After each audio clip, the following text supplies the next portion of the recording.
కాకినాడ జిల్లా జగ్గంపేట మండలం ఇర్రిపాక ఏలేరు నదీ తీరాన వెంచేసి ఉన్న భ్రమరాంబిక సమేత మల్లికార్జున స్వామి శ్రీదేవి భూదేవి సమేత వెంకటేశ్వర స్వామి ఆలయాల వద్ద ధనుర్మాసం పురస్కరించుకుని నారాయణ యాగం నిర్వహించారు.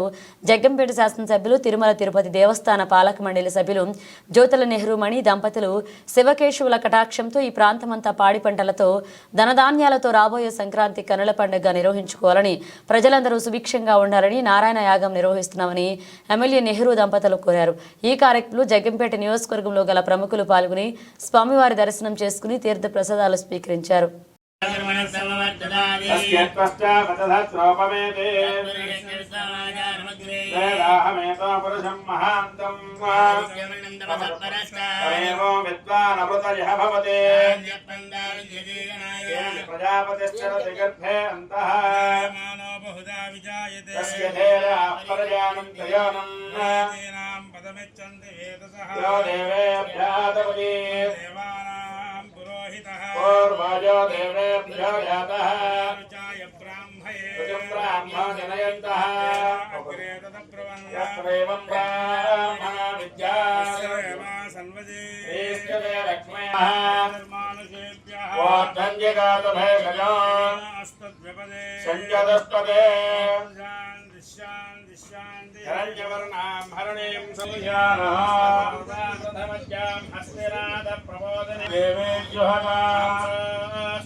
सर्वभूतानां